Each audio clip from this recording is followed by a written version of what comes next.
Assalamualaikum warahmatullahi wabarakatuh. Yang kami hormati Ibu Dr. Sang Ayu Putu Rahayu SHMH dan teman-teman semua yang kami banggakan. Halo semuanya, salam sehat dimanapun kalian berada ya.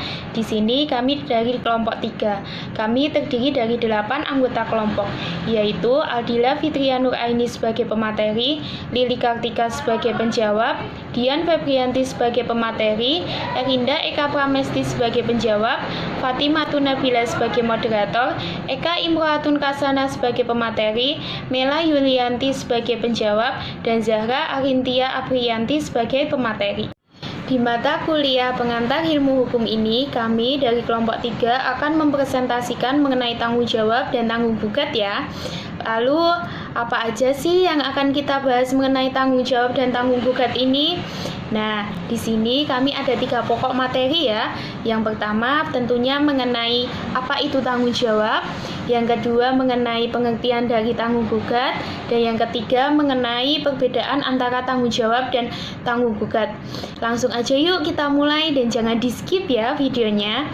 Yang pertama tentang tanggung jawab. Tentunya kawan-kawan semua tidak asing lagi dengan kata tanggung jawab ya. Nah, dari Kamus Besar Bahasa Indonesia, tanggung jawab memiliki arti keadaan wajib menanggung sesuatu. Tanggung jawab ini berbeda ya dengan bertanggung jawab. Bertanggung jawab dalam Kamus Besar Bahasa Indonesia memiliki arti berkewajiban menanggung, memikul, menanggung segala sesuatu, dan menanggung akibatnya. Setelah kita mengetahui arti tanggung jawab menurut KBBI, tanggung jawab juga memiliki pengertian lain, yakni kesadaran manusia akan tingkah laku atau perbuatan baik itu yang disengaja maupun yang tidak disengaja. Tanggung jawab juga berarti berbuat sebagai perwujudan kesadaran atau kewajiban. Setelah kita mengetahui apa itu makna dari tanggung jawab, sekarang kita akan mengetahui arti dari tanggung jawab hukum. Pertanggungjawaban dalam arti hukum yaitu bentuk pertanggungjawaban dalam penggunaan kewenangan apakah sesuai atau tidak dengan hukum yang dibuktikan melalui proses peradilan di hadapan hakim atau biasa disebut dengan pertanggungjawaban pidana. Baik, saya akan melanjutkan materi yang ketiga yaitu pertanggungjawaban pidana. Pertanggungjawaban pidana yaitu suatu bentuk pertanggungjawaban untuk menentukan apakah seorang tersebut tersangka atau terdakwa. Dipertanggungjawabkannya atas suatu tindak pidana yang terjadi. Lebih mudahnya, pertanggungjawaban pidana adalah suatu bentuk yang menentukan apakah seseorang tersebut dibebaskan atau dipidana. Menurut Ruslan Saleh, diartikan bahwa pertanggungjawaban pidana digunakan sebagai diteruskannya celaan yang objektif yang ada perbuatan pidana dan subjektif. Maksud dari subjektif itu ialah memenuhi syarat untuk dapat dipidana karena perbuatan yang telah ia lakukan itu.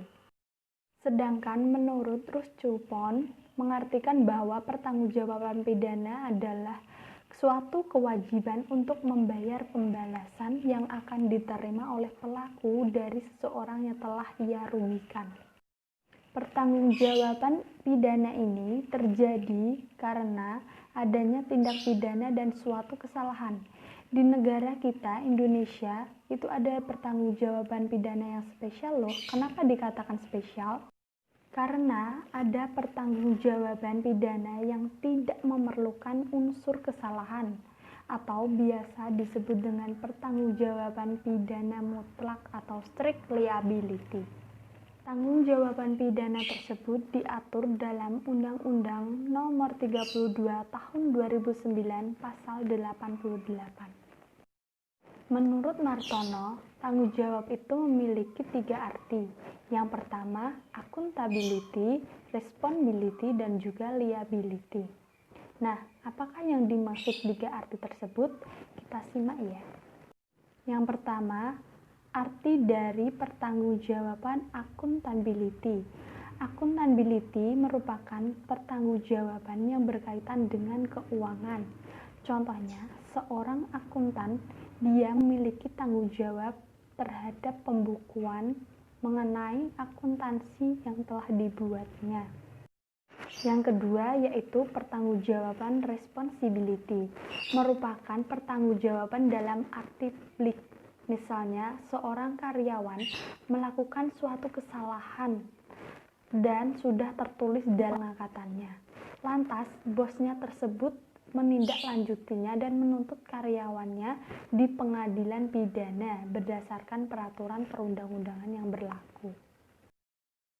Tanggung jawab yang terakhir atau yang ketiga yaitu tanggung jawab liability.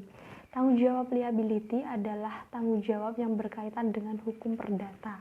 Contohnya, sewa menyewa dalam bidang perdagangan, pertanahan, maupun lapangan.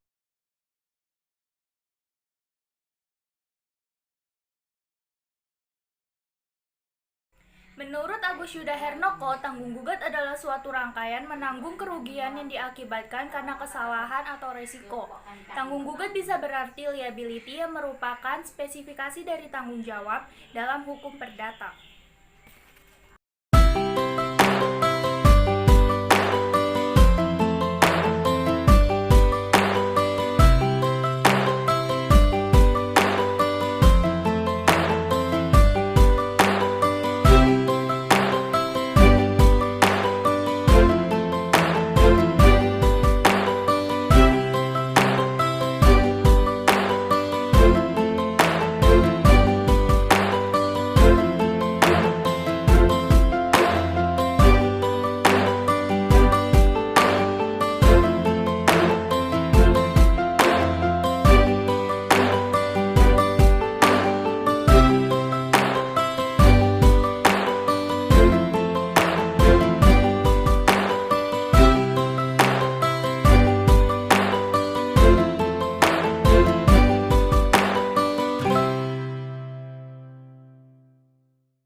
Baik, jadi dari apa yang sudah disampaikan oleh Saudari Dian, Eka, dan juga Aldila, tanggung jawab dan juga tanggung gugat adalah suatu hal yang berbeda. Tanggung jawab adalah suatu hal yang menentukan apakah seorang tersangka atau terdakwa harus mempertanggungjawabkan atas suatu hal tindak pidana. Sedangkan tanggung gugat adalah bentuk ganti rugi atas suatu pelanggaran hukum oleh pelanggar hukum. Jika tanggung jawab ada dalam ranah hukum publik, maka tanggung gugat ada dalam ranah hukum privat. Sekian yang dapat kami sampaikan. Kurang dan lebihnya mohon dimaafkan. Wassalamualaikum warahmatullahi wabarakatuh.